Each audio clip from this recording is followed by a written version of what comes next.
Coming to you from the ICMA Conference in Pittsburgh, Pennsylvania, this is GovLove, a podcast about local government, brought to you by Engaging Local Government Leaders. I'm Meredith Reynolds, Deputy City Manager from Long Beach, California, and GovLove Co-host. We have a great episode for you today. We're doing GovLove Island, where we talk about a number of topics here from the ICMA Conference. But first, the best way to support GovLove is to become an ELGL member. ELGL is a professional association engaging the brightest minds in local government. Check us out and learn more about membership at elgl.org. Now I'm going to hand it over to our co-host, Ben. He'll get us started today. Awesome. Meredith, that was lovely. Great introduction. The GovLove Island is becoming my new favorite tradition on GovLove, where we just get to talk about some of our favorite things. And we're specifically talking about stuff from the conference this year at this episode. But to get us kind of warmed up and have our listeners know who all is at the table here, is a real table. We're recording this in person for once. We're going to go around the horn and we're going to share who you are, where you work, and then a highlight from your time in Pittsburgh this week. So I'm going to turn to my right. Lauren, you want to start us off? Awesome. Thanks, Ben. I'll go first. Yeah, it's great to see everyone around the table. We don't get to be in person very often, so this is nice.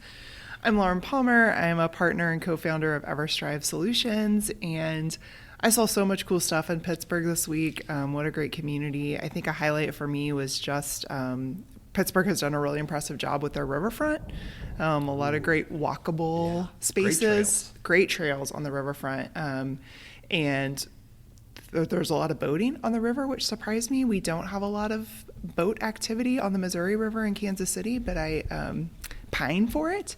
So it was cool. I mean, I talked to a person last night who had their boat docked like right along the trail that we were walking on. So that's really cool. I'm really impressed with the way they've activated the riverfront. Yeah. Lots of boats out for the Steelers game yesterday. The Steelers too. I don't know game. If you noticed. Yeah. I saw a float Or plane Sunday, on the river. This is cool. Very yeah. cool. Well, I'm Brent Stockwell. I'm one of the assistant city managers at the City of Scottsdale, Arizona. And the thing that I've really loved about Pittsburgh, the city, is that I have a ton of family that lives here. My dad's sister that's just a little bit older than him, and all that family is here, and I haven't been here since I was a little kid.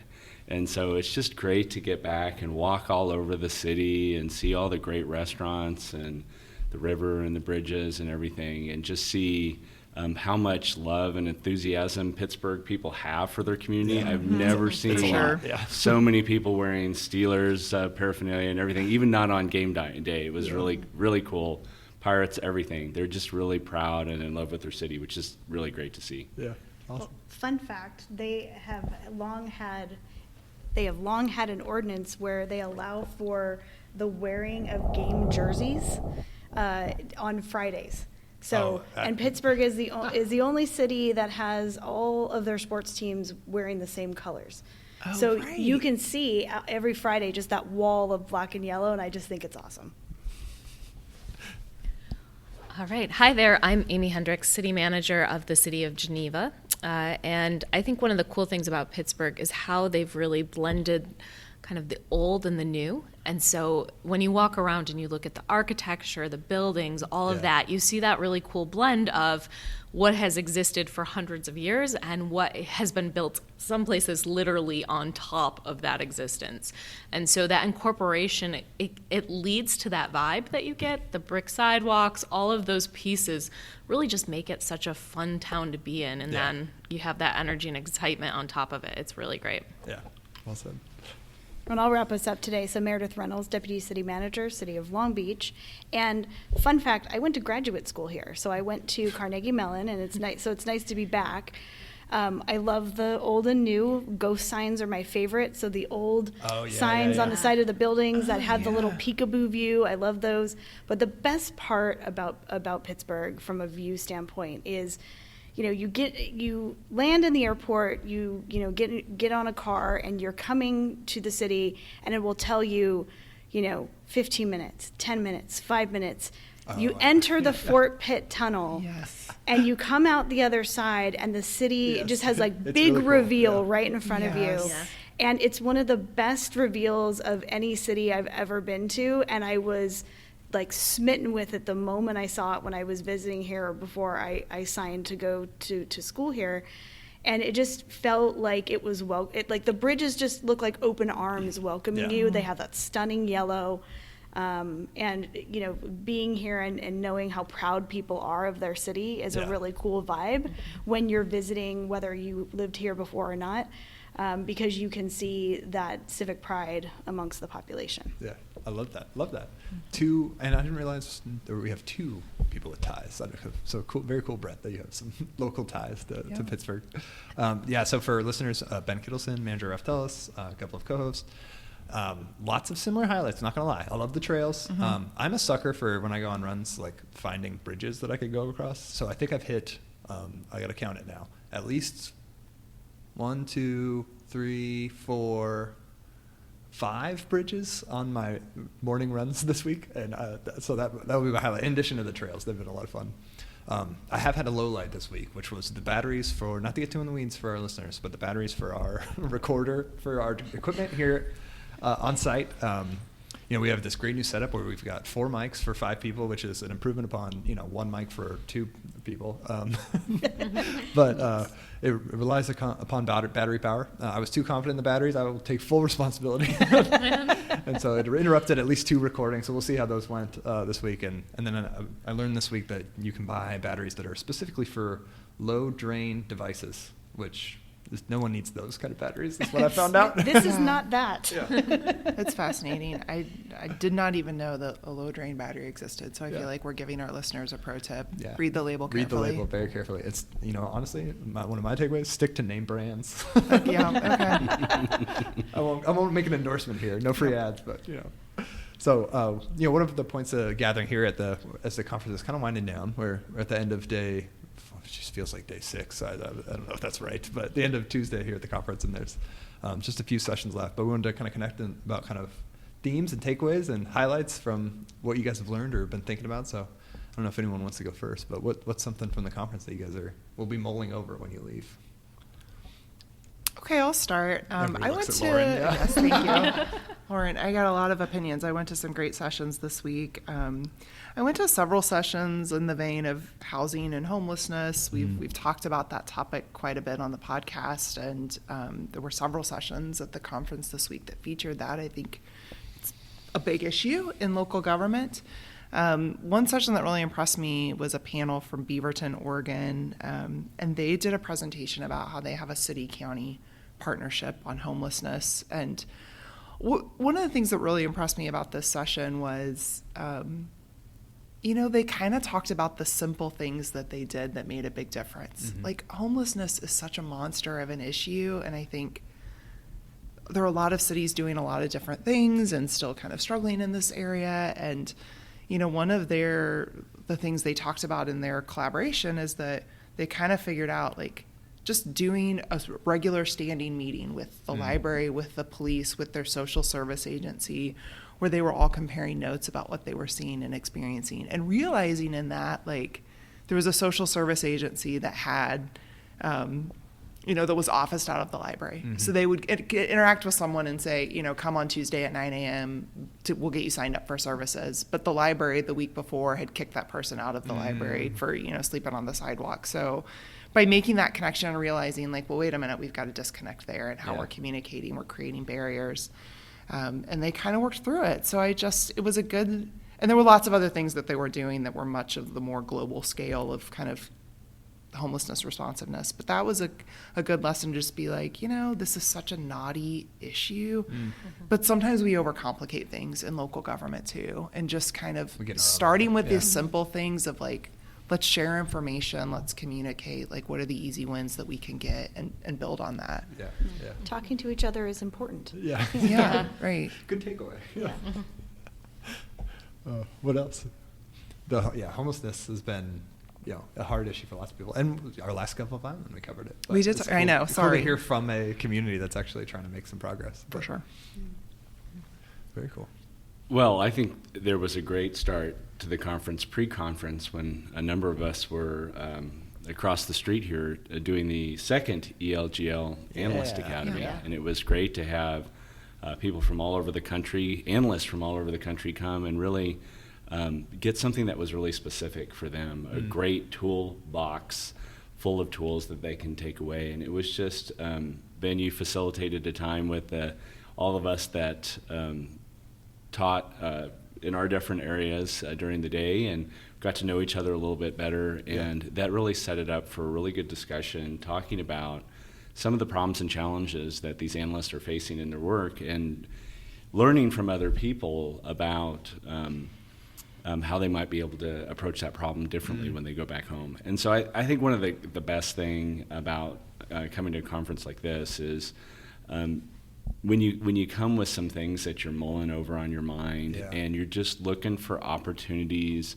Sometimes those opportunities come in a session that you think is going to solve the problem for you. Sometimes you find it when you're waiting in line and you realize that the person next to you, there's a person that works there that used to work at your city, sure. and then so you hit it up, and then you start talking about things, and then you realize that they've connected you with something that gives you something else to think about. And so that's what I just really appreciate from the first day, getting to listen to everybody else and their presentation and their ideas, and getting to meet a lot of great people and see them throughout the week as we did all sorts of other things together.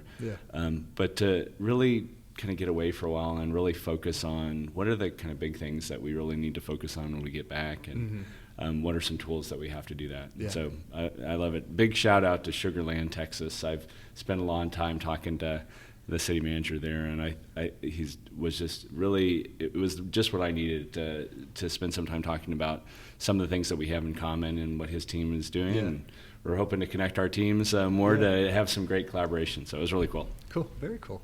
Yeah, the Analyst Academy was great. Meredith led the effort to put that together, and we'll give her a round of applause. I don't know. Snaps on Good job. Thank you. But I got way too much credit for coming in and just asking questions over lunch. There's a role for everyone, Ben. Yes. Well, I feel like the thing about my reflection on the day for the Analyst Academy is how energizing that is to be around folks younger or at a different place in their career. And really be thinking about something that we can help them with at the levels that we are, and give them really great tools, right, to walk away with. And so I think we accomplished our mission there. And then we don't spend a lot of time together in the space in person, like Lauren mentioned. So that was a full day of just like observing your colleagues be in their element and do their thing, and how cool that was to watch. And I think, Amie, did they got together, right?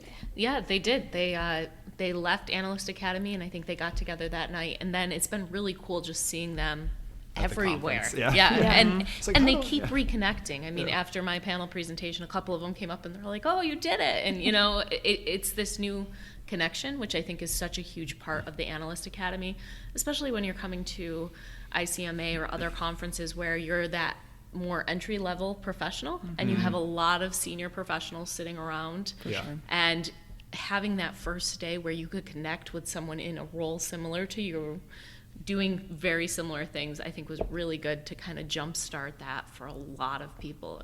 It felt really nice, and their energy, like you said, it just was wonderful to feel that energy and know that they are at the next level of starting through local government. Cool. Absolutely. Well, speaking of Amy's session, Amie had some fun. So that was a fun one to watch. So you don't often see these more whimsical sessions at a conference from time to time, and this was a really fun one. So if anyone has seen the show Hot Ones, where you have a discussion while you're eating hot wings and really spicy sauce, this was recreated here at the conference, and Amie has a hard time saying no apparently, because she was on the panel and ate some really hot spicy wings. Have you recovered? I'm doing well, and I actually volunteered for it. I wasn't even coerced, but a longtime ELGL member, Kayla Barber-Parada, I've got to give her credit, because she former GovLove guest. She put this together, and this is something she let us know that she well, one of the things she let us know, she kept back on some things, including that she really loves hot sauce and had already had a majority of those hot sauces. So The truth comes out. yeah, she Spoiler knew. alert. Spoiler alert. But what she did was really coordinate it all. And it's funny because if you ever watch that show, you see that as the questions progress, their answers get shorter and a little more off the wall. And at first it's like, oh, I don't see how that happens. And by the end, I don't even know what I said towards the end. But I do know that they created a hashtag. They streamed it. And so Hot like Hot like, Louisville. yes. Yeah. Hot like Louisville Local Gov is definitely trending right now. Yeah. How could it not be? yeah. But it was fun. And it was really a good opportunity to kind of do a little lighthearted session, answer some big questions. And pre-conference, we actually asked people to tell us what some of the biggest topics are in local government, and then to categorize them into the top 8 to match our 8 wing choices. And then we did a lightning round where we allowed the audience to ask questions, which probably were some of the more well, they were harder and they were also a little crazier. So I know, Meredith, you kind of walked in at that moment when we were asking those lightning round questions, and we couldn't prepare for those. The others we were semi-prepared for. We knew them in advance, but the lightning rounds, they hit us pretty hard, like the wings. I missed this session. Give us some of the hot topics you all discussed. So it ran the gamut. Some of them were infrastructure. You know, how do you deal? I think that was the last one where none of us really were functioning. Had a good, on that, which was great. I'm pretty sure the answer to that when it was asked, somebody just blurted out, yes, because that's all they could say. More. Well, and the challenge with that one, the final sauce, and I won't remember what it was called, but it was so hot that if you talked or breathed, it got hotter, and just stayed, and you could feel it going through your body. So, I mean, that one was rough. But so the questions ranged from that. I know there were, lightning round questions. My favorite might have been, what's worse, the wings you're eating now or unfunded mandates? Which, that was easy for us. We all said unfunded mandates, like, just get it out. But it was fun, a lot of fun. Yeah, that's awesome. I think one of the other ones, there was a couple sessions that we've talked about kind of the role of city manager and different angles on that, right? So the importance of the city manager role and city management in general. I was on a session about new city managers, and there was a panel of folks who kind of talk through what to expect as you step into that role.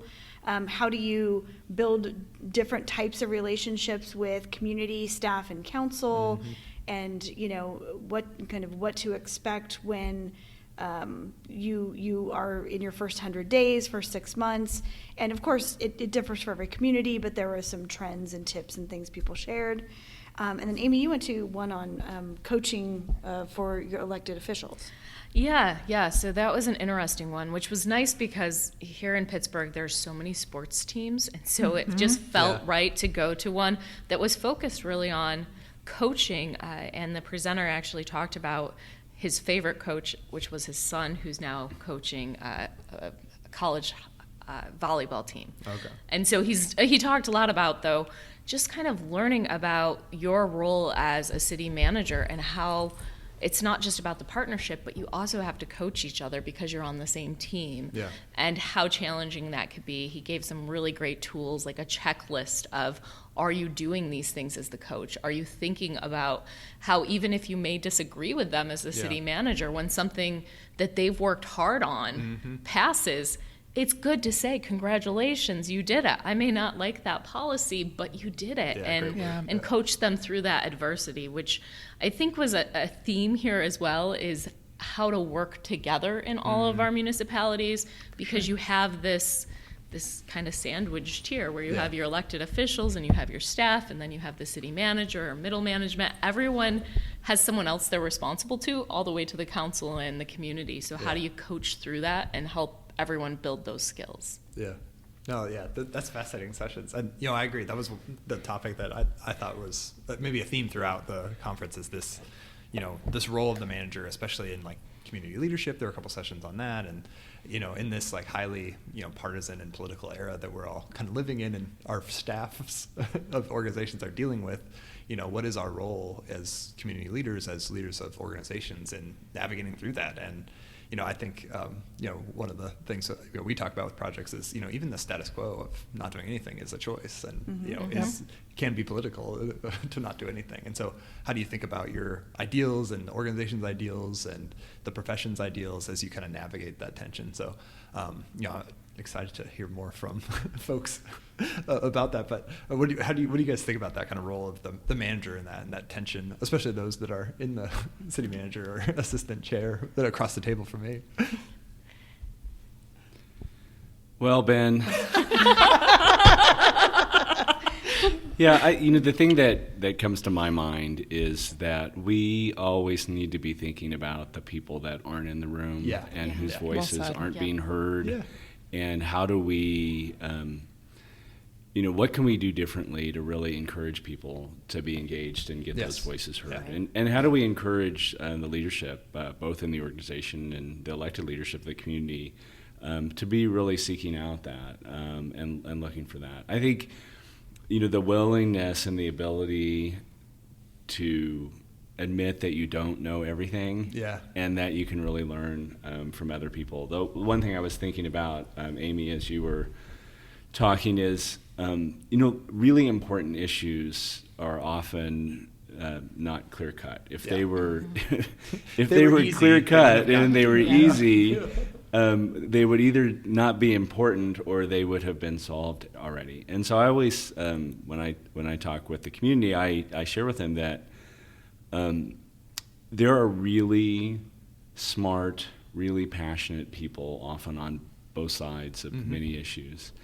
And our role as professional managers is to facilitate the process so that all those voices get heard, and that our elected officials have the information they can make that they need to make a decision. Yeah. And so we're really kind of in the decision support role, and sometimes in that decision support is stepping out and saying, hey, this is a really tough issue. I think we really need to think about this. Yeah. And I think that's really our obligation as city and county managers and assistants and deputies in a democratic country where we believe in these principles, that we really need to focus on that. So I think about that throughout a lot of the sessions. So I appreciate that. Thanks for asking, Ben. Well, I think you're exactly right. It was fascinating to hear folks kind of wrestle with this tension where sometimes the council or elected body knows it's an issue, but they don't know how to solve it. And so they turn to your staff and be like, what do we do? And so at that point, are you now into policymaking as a staff member? And yes, you can support decisions and you can give both options, but as you do your research, you find out what might impact more of the community than less. And anyway, it's just interesting to kind of think about, especially as we continue to deal with these we're in a fun election year and all these different issues that our communities and our staff are dealing with. But it's different. The role of being an advisor is different than the role of being the decision maker. That's very true. And sometimes as we're advising people, we forget that. Yeah. And then we get really bent out of shape when a decision doesn't go our way. Yeah. But that's the process. Yeah. That's the job we signed up for, is to do what we do with excellence, and hopefully, most of the time, a decision will get made that's in the best interest of your community. And if it doesn't, that's a story you can tell at conferences in the future. So. A session coming in 2028, I will say, when we were talking about the Analyst Academy, kind of this theme of generations, so I'm going to date myself here. The last time I was in Pittsburgh was the last time the ICMA Conference was here in 2007. I was there. And I was pretty brand spanking new in my career. So this week I've been kind of reflecting and had lots of opportunities to visit with students and people who are more emerging in their career. And a common theme that I have heard from young people at this conference is about their passion for community engagement. And I think that's just kind of a theme for me of this conference of there are some people who are going to be leaders in this profession in the not too distant future who've got some really big ideas and passion around how we engage those voices that aren't always at the table, Brent. And, that is not something that I was thinking about 17 years ago when I was new in my career. We didn't even have language for it then, really. Exactly.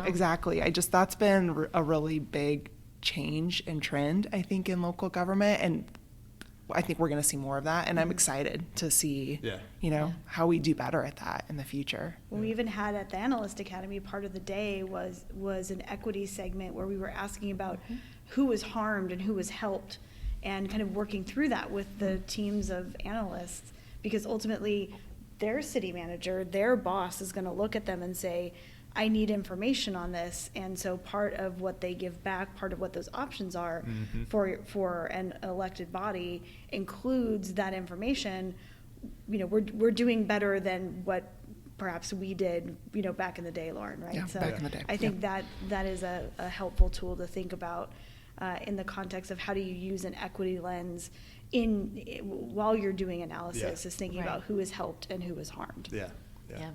I think tying into that, though, when we start thinking about community engagement and really that focus and that energy around it, is how community engagement is starting to occur. And I know that was another theme here, was new technologies, AI technology, local governments using that. And I know we kind of had an offline discussion about, I don't know how to use that right now. It was in a lot of sessions, but it's so new to us. And then to hear like this community engagement piece, and how do you tie community engagement and what can you use to do that? It'll be really exciting to see how those two things come together, because I could see, that same crew coming back in 17 years and saying, oh, this wasn't even on our radar. So to think about what's going to be the next big piece is pretty exciting. Yeah. Well, and hearing some folks talk about, somebody said at one of the sessions, I'm really glad that we're local government when it comes to AI, because local government tends to be a slow adopter for some emerging technology, and we have a ways to go to figure out how this is going to work, how it's going to impact our communities, the bias that's built into this, and to kind of sort that out. And I've also heard on the flip side, AI is wonderful, we should be using it now, but it's meant to tackle the mundane. That frees up the bandwidth for your staff to use their critical thinking skills on the things that a human can do. And both of those concepts kind of resonated with me when we've been talking about AI this week. Yeah, I think we still need to be really good consumers of the information, and I think we really need to make sure our staff, and we're still building in strong collaborative discussions where we're really thinking about it and talking about it and what it really means. Well, one thing I learned this week, because of the generation I am, is I'm pretty skeptical, and but I think there's also a lot of good with it. But we also have to be very, very careful to still. We need to be very careful, because like a lot of tools, and you were just talking about the equity lens, Meredith, we got to be careful that people aren't using that tool to get more power or influence. A vendor using AI to respond to an RFP, that response may seem a lot better than that small company that is working really hard to do that, and they can't compete because this really large company can go in and use AI for it. Or someone can use AI to get an application or get pretty far along in the recruitment process and not really have kind of the depth of there. And so I just think that, like a lot of things, that as long as we remain committed to being professionals and really think through things and really think critically about it and make sure that it really makes sense and dive into it and use those tools, for good, right? Let's use the tools for good, not evil. I think we're going to be okay. So. You're exactly right. And I think I'm also skeptical, I will admit, of AI. And I think one of the key things that local governments, which is, again, a good thing that we're slow adopters to this, is like we have to care about trust in our institution. And if we use AI and for whatever reason it spits out something that is complete nonsense, and that means a loss of trust. And so I think it's very appropriate to be skeptical and be slow adopting to this thing that might be very radical for impacting trust in our organizations. Oh my gosh, but the productivity implications. I mean, I heard a conversation about a city manager using AI to like write the weekly report to the council at the end of the week, which I know from experience can take 2 or 3 hours to, ping your department directors and get information. And like, that blew my mind. Like, yeah, if you had a rubric where you could just like AI, go through the council agendas, go through all these documents, pull together a draft for my report. If you could give city managers back 2 or 3 hours in a week that they could use for more of that critical thinking on the bigger issues, like this stuff is blowing my mind. The implications of that, I think, are really exciting for driving communities. I think it's a good partnership too, though, because you can do that and have that tool come out.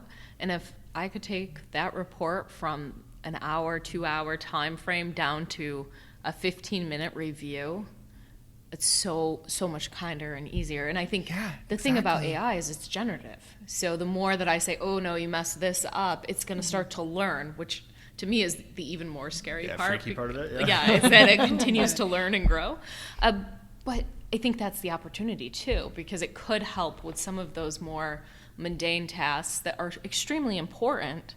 But if that could take, and move it ahead and accelerate that, then it would be great to have more time for critical thought or the other implications, like organizing my calendar, stuff like that, to say productivity, all of that. There are some really good benefits, I think, that can come, but we just have to be cautious and really proceed with caution. Yep. I hear you. No, and I think one of the things I've struggled with is I've heard even my coworkers said, maybe I won't say my coworkers, but I've heard of consultants that will like take their notes and pull out themes using AI or like try to figure out that way. But to me, that's part of the process of understanding an issue and thinking through critically things. Is like sometimes you have to bang your head on the keyboard and like type something out and like struggle with it, and that's how you learn and figure out your argument. So I don't know, this is not a local government related, but like do we lose something when we skip steps like that in like our creativity and in our critical thinking skills? I don't know. Well, but at the same time, what do you gain, what do you learn, because you have more bandwidth or more time or something else? And I think one of the big themes for me this week that's been part of this conference for a couple years now is this concept of multiple generations in the workplace.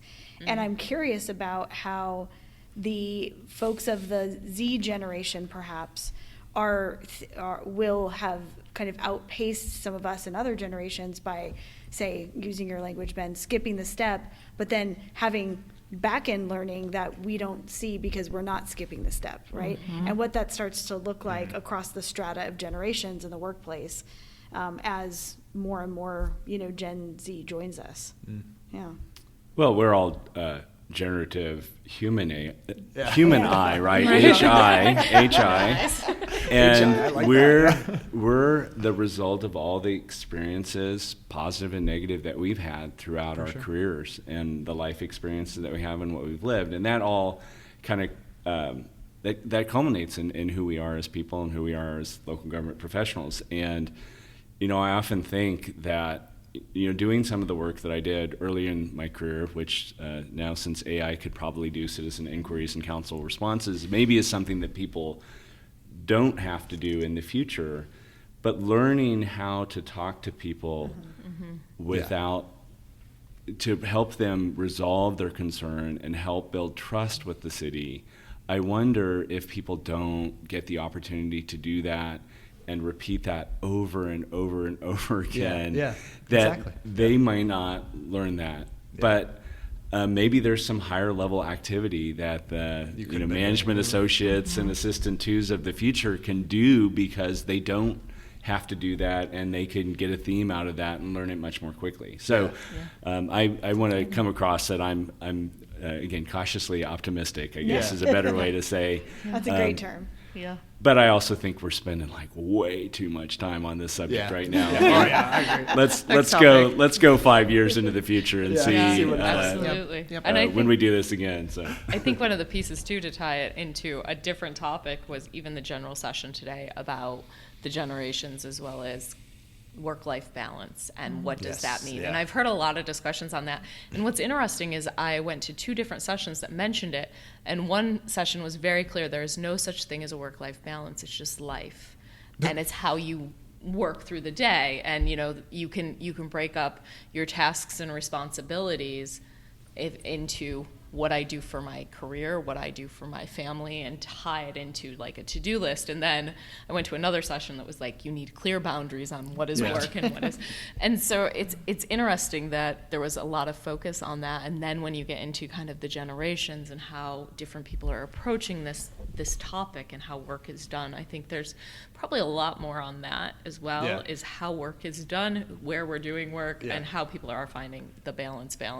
Yeah, no, that keynote was fascinating, and I can't remember her name, but her new book is Overwork, is the kind of what the basis of the research that she was sharing today. And thinking about the three buckets that she had, where it's like fulfilling work that as like something that leads to happiness, right? Whether that's paid or unpaid. So maybe you volunteer, and that's what's fulfilling. Your family, your source of love, and then what was the third? I'm blanking now.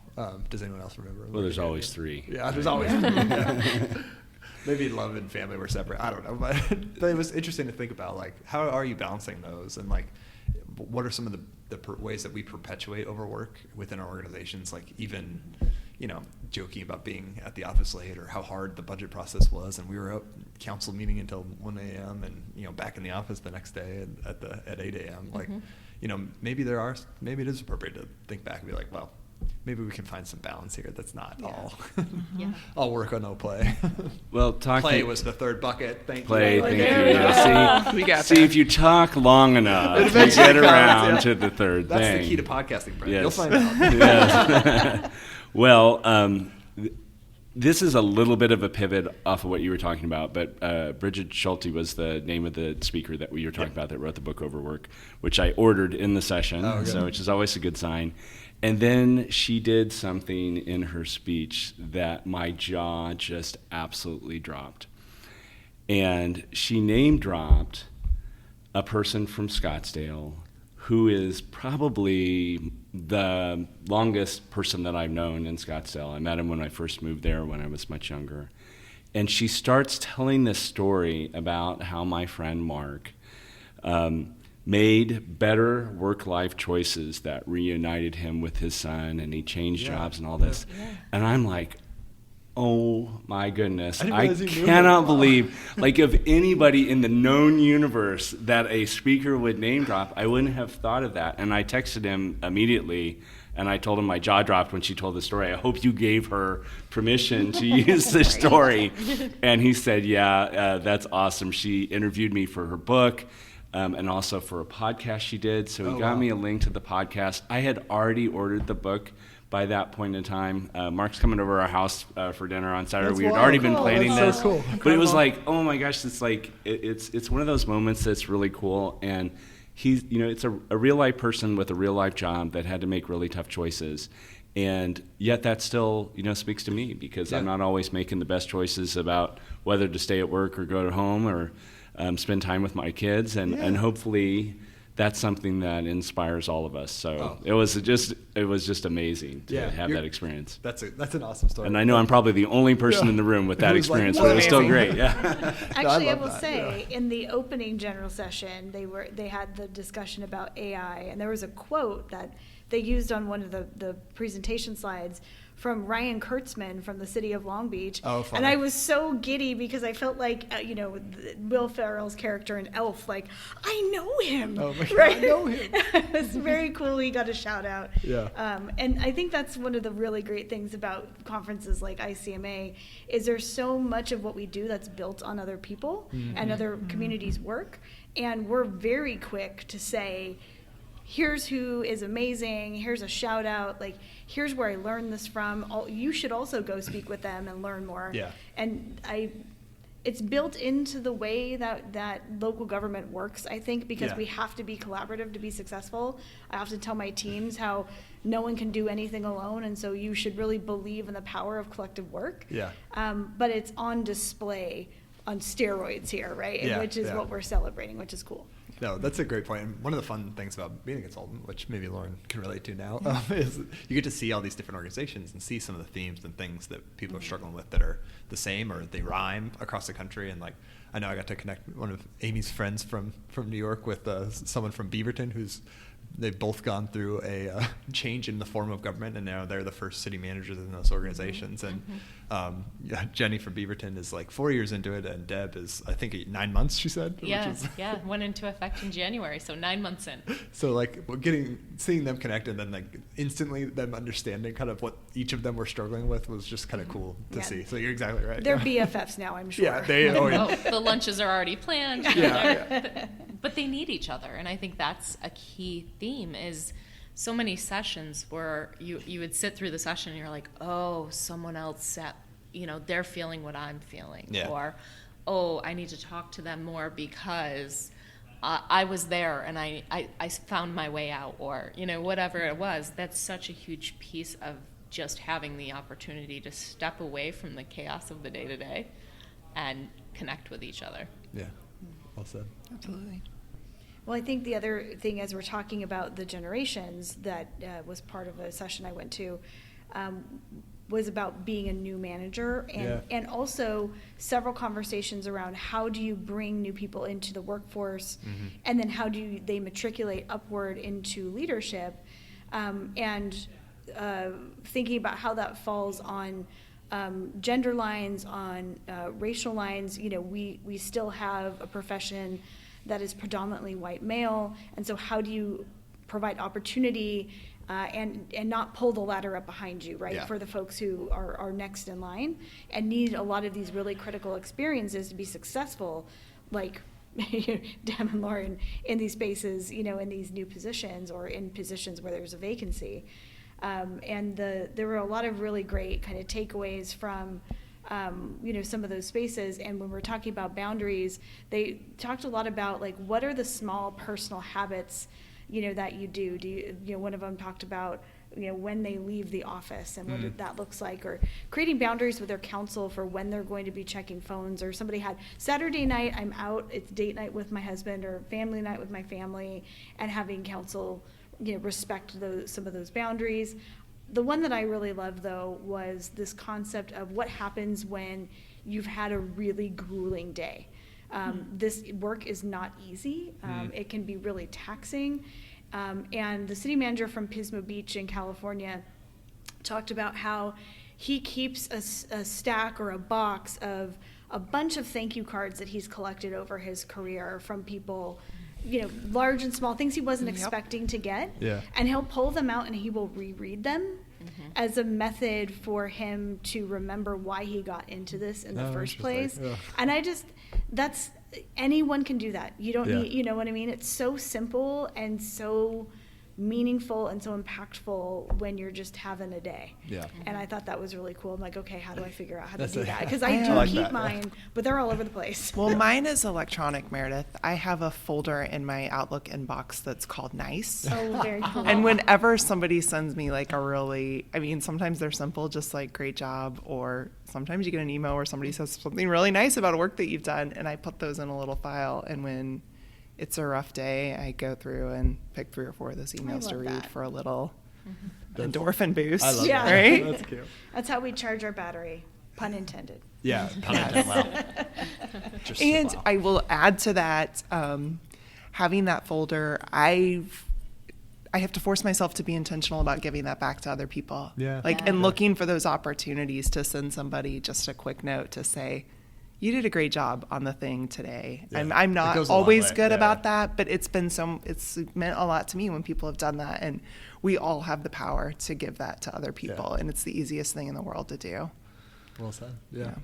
Well, yeah, both to your point about like this network is what you can rely on. I mean, that's the value of like ELGL too, is like this broad tent of folks that you can connect with when you're struggling or when you've got some problem that you're dealing with, and so it's cool. It's cool to see in action and actually in person instead of just virtually. But, Well, before we wrap up, any other themes or topics that folks were highlights from this week?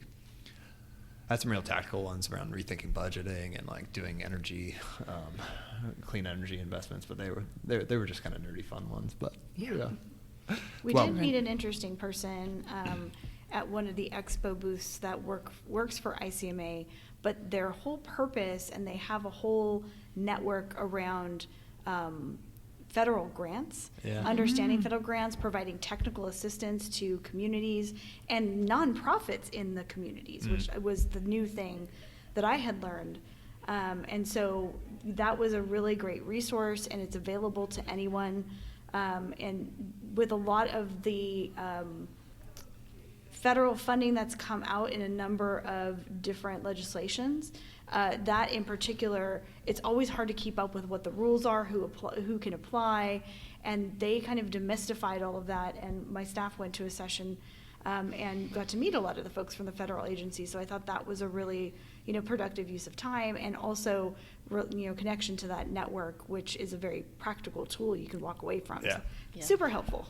I love big theory sessions, but also some of those practical ones. I think one other thing that we can't forget too, that we just talked about, the celebration emails, the thank you notes and all of that, is there were some celebrations throughout the conference as well. I was going to say, we can't end this recording without calling out Brent for all the awards he's collected. This has really That's been right. Oh, I Brent thought we show. were going to celebrate Amy's birthday again. So Brent's had 25 years of service at this thank you. Conference. He was Congratulations. recognized. So, and then what were the awards that you were just collecting around the city last night? Yeah. We got, our city got recognized for online engagement, so with community engagement, and then we also got recognized for strategic communication. And I was really the only one, the one here picking up the awards. So that was the nice thing. It's really the team back home, and that unfortunately don't get to travel all the time to conferences like this. So I was also tried to be really deliberative about getting some swag that was meaningful to them, so I can take it back to them, and also to give them a little bit of love on social media for all the great work that they do. So, That's awesome. yeah. That's awesome. But the 25 years is interesting. They flash it on the screen really quick. Even if you get up to like 50 years of service, you're just like rolling across the stage. But that's not what happens. I mean, you kind of go through and reflect on your career and all the different people that you've gotten to meet. And there's really kind of families in city management, and you just talk to people all the time that were influenced or sought out the influence of key people, and then to see them on the stage and getting recognized with awards, or see them be ICMA president. It's just very exciting. So big shout out to Tanya Angie too. So she's the first mom with kids in school. That's the ICMA president. That's very exciting. Impressive. So that's very great. And Tanya's a wonderful person. She's amazing. And she's done a great job in all of the communities she served in. And I'm just an honor to know her, and great to see her do such a great job with the speech today. Yeah, well said. Well, I think unless anybody else has anything, I think we can wrap it. All right. Meredith? Let's do it. Okay, so the final question we often ask on GovLove is, if you could be the GovLove DJ, what song would we pick as the exit music? So the last... I was lobbying Black and Yellow Wiz Khalifa, but apparently that's pretty explicit, so... Right. We got to keep it PG here on GovLove. Yes, we do. So my recommendation to the group, which is also thematically appropriate for now that we are dwindling to the end of conference here, is Send Me On My Way by Rusted Root, who is a Pittsburgh band. So that's what I'm going with today. I love it. Good choice. Perfect. All right. That ends our GovLove episode today. A big thanks to Lauren, Ben, Amie, Brent for covering the 2024 ICMA Conference and joining the podcast. Fun to do these GovLove Island episodes to cover our learning and reflect on our experience. So I appreciate that. Subscribe to GovLove on your favorite podcast app. New episodes drop every Friday. If you are already subscribed to GovLove, go tell a friend or colleague about this podcast or share on social media. Help us spread the word that GovLove is the go-to place for local government stories. GovLove is brought to you by ELGL, Engaging Local Government Leaders. The best way to support GovLove is to become an ELGL member. You can reach us online at elgl.org/govlove or at GovLove Podcast on LinkedIn, Instagram, and X. Thanks for listening. This has been GovLove, a podcast about local government. Send me my way. Send me my way. Send me my way. Send me my way. Send me my way.